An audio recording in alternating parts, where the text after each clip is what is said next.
Hi everyone, this is Lincoln. Today is 11th of December 2024, Wednesday. This time I want to talk about 삼성중공업에 대해서 말씀드리도록 하겠습니다.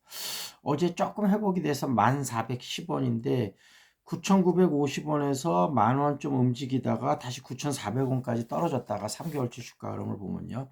12,000원까지 올랐다가 이번에 이제 계엄 선포 때문에 다시 한 9,500원 요 정도, 9,500원은 아니고 9,950원 요 정도까지 떨어졌다가 다시 조금씩 회복되는 모양새고, 오늘 주가 흐름이 되게 중요할 것 같습니다. 어제 이제 금투세 폐지하고 가상유예 그 세금이 유예된다는 것 때문에 외국인하고 개인 매수세가 조금 들어왔는데, 오늘 지금 윤석열 체포가 지금 임박을 한 것 같은데 이번 주에 될지 다음 주에 될지 그걸 좀 지켜봐야지 할 것 같습니다만, 어찌됐든 조금 이따 개장하는 우리나라 주식시장이 좀 중요하다 이렇게 말씀드리도록 하겠습니다.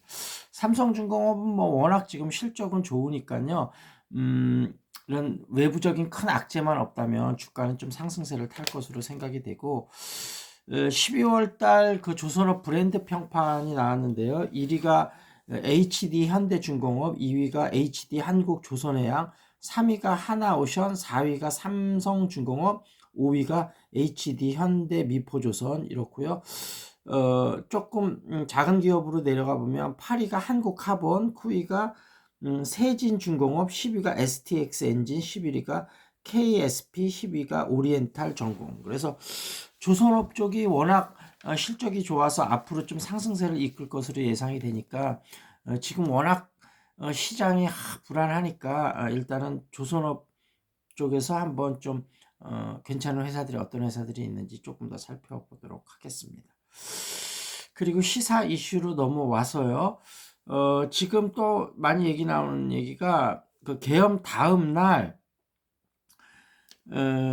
그 대통령 안가가 이제 좀 몇 곳이 있는데, 그 중에서 삼각지에 있는 안가에서 법무부 장관, 그 다음에 행안부 장관, 그 다음에 이완규 법제처장이 만났다 그러는데, 여기서 대통령 윤석열도 같이 왔는지 이 부분을 지금 국정감사에서 물어보는데, 지금 법무부 장관은 윤석열은 오지 않았다 이렇게 얘기하는데, 본인들끼리 만났다고 하는데, 아니 본인들끼리 만나는데 대통령 안가에서 만날 일이 뭐가 있습니까?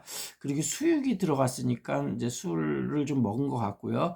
그 다음날 용산 안가에서 또 모였다 그러는데, 요게 아기가 어느 정도 맞아 떨어지는 게, 그런 이후에 지금 김용원 전 법무부 장관이, 아니 국방부 장관이 검찰로 들어가지 않았습니까? 그리고 이제 어제 그 국정감사 때 물어봤던 게,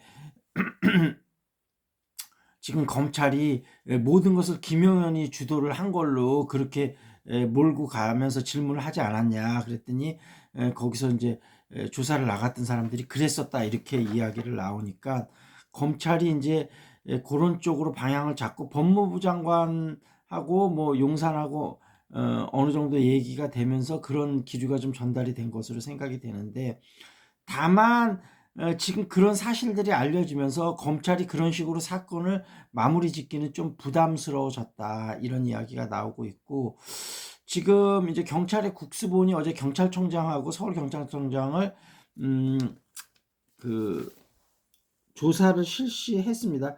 체포했다고 나왔네요. 오늘 새벽 4시쯤 체포가 됐다고 합니다. 그러면서 일단은 그 김영은을 그 영장을 칠 때 그 내란 범죄가 이제 있었는데, 내란 범죄가 되려면 사실은 검찰은 수사를 할 수가 없는데, 지금 경찰 고위 간부들이 연루돼 있으니까 법원에서는 검찰에서도 수사할 수 있다 그러면서 영장을 내줬다 그래요. 그래서 이런 것들이 법제처장이 또 거기 같이 갔으니까 검찰로 일단 몰아주려고 하는 거 아니냐 하는데, 상설특검법이 일단 발의가 됐으니까 특별검사를 빨리 임명을 해서 뭐 이문정이라든지 최강욱 이런 사람도 좋을 것 같은데, 근데 최강욱은 지금 사법적인 그런 게 있어서 그런 부분이 가능한지는 잘 모르겠습니다. 만약에 가능하다면 최강욱이 하면 좀 잘할 것 같기는 한데요. 어찌됐든 그래서 오늘 다시 이제 공수처 국수본 특수본이 그 조사를 앞으로 어떻게 할 건지 조율을 한다고는 하는데 합의가 잘 될지는 모르겠습니다. 그리고 이제 그 보수 측 사람들하고 이야기를 하다 보니까 크게 두 부류가 있는 것 같아요. 하나는 윤석열 자체가 잘못이 없다. 계엄 선포는 부정선거의 비리를 밝히려고 그런 거였기 때문에 문제가 없다. 이렇게 주장하는 사람이 한 축이 있고요. 또 한 축은 비상계엄은 잘못은 했다. 다만 군인들이 실탄까지 갖고 들어가진 않았으니까 뭔가 인명살상은 없었으니까 그렇게 큰 죄는 아니지 않냐. 그렇게 얘기하는데 사실은 윤석열은 직접 가서 체포하라 그러고 실탄까지도 가라고 김영현하고 윤석열은 명령을 한 거죠. 근데 이제 대대장급에서 그 실무진들에서 들어갈 때 이러면 정말 유혈 사태가 있으니까 뭐 버스에 두고 온 팀들도 있고 실탄은 갖고 왔지만 탄창에 넣지는 않고 간 팀도 있고 일부 뭐 산탄총 같은 것도 있고 이렇다고 하는데 그거는 실무진에서 이제 유혈 사태가 일어나면 정말로 책임이 커지기 때문에 그러면 이 대대장들도 그 법적인 책임을 받을 수밖에 없거든요. 그러니까 이게 사실상 직접 발표는 안 했지만 발포 명령이나 마찬가지다. 그리고 그 곽종군 사령관도 며칠 전에 알았다는 것을 1일 날 알았다는 것을 원래 뭐 발표 보고 알았다 직전에 알았다 전부 여인영도 그렇게 주장하고 있는데 그거는 사실이 아닌 걸로 그렇게 판명은 됐습니다. 그리고 사실은 보면 북한 쪽에 영점 타격을 하면서 국지전을 일으킨 다음에 계엄을 하려고 했는데 합참 의장이 하고 합참 쪽에서 전혀 협조를 안 하니까 결국은 합참 의장을 배제를 하고 육군 참모총장을 계엄 사령관으로 앉힌 거 아니겠습니까? 그러니까 결국은 합참 쪽에서는 미국하고 또 이제 연결이 되면서 의논을 하면서 가기 때문에 절대로 국지전을 일으켜서는 안 된다. 만약에 국지전이 일어나서 비상계엄이 일어났으면 빼박이었죠. 이러면 어떻게 비상계엄을 진짜 발동하는 거에 대한 나름대로 명분이 서는 거니까 정말로 큰일 날 뻔했습니다. 그래서 지금 그 병상도 상당히 비어뒀고요. 그 다음에 어디죠? 그 어디 벙커까지 지금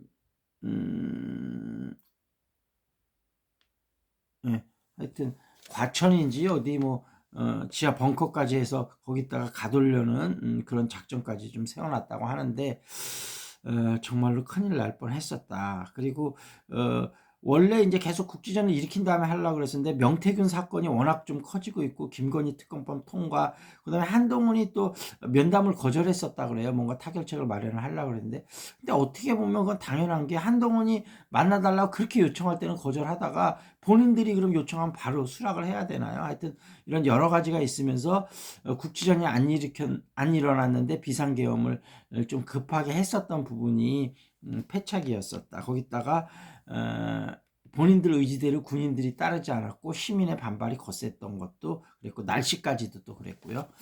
그런 부분이 있었다. 그런 얘기 나오고 있고 그 다음에 이제 권성동하고 김태효가 국민의힘 원내대표 경선에 나선다고 해요. 내일 좀 뽑아진다고 하고요. 그 다음에 이제 장동혁 최고하고 한동훈 대표하고 좀 사이가 갈라졌다고 그래요. 그래서 한동훈 대표가 뭔가 중요한 의사결정을 할 때 그 친한계 의원들하고 상의를 전혀 안 하고 있어서 틈이 갈라졌다고 하고 그래서 친윤들은 장동혁 의원까지만 포함이 되면 최고위원 4명이 사임을 할 수 있거든요. 그래서 한동훈 체제를 붕괴시키려고 한다. 이런 이야기들이 좀 나오고 있습니다. 관악산 비완 벙커라고 그래요. 관악산 비완 벙커에 가두려고 했었다. 그런 얘기들이 나오고 있고요. 그 다음에 그날 868 부대가 이게 이제 경호 업무를 다 담당하는 방첩부대 안에 있는 부대인데 이게 또 국회 주변에 잠복을 하고 있었다 그래요. 그래서 추가로 더 많은 군인들이 출동을 하려는 거는 거의 사실이었던 것 같습니다. 그리고 포고령을 윤석열이 직접 수정을 했다 이런 이야기도 좀 나오고 있습니다. 오늘 또 어떤 일들이 일어날지 속보를 보면서 그때그때 사건을 다시 정리해서 좀 말씀드리도록 하겠습니다.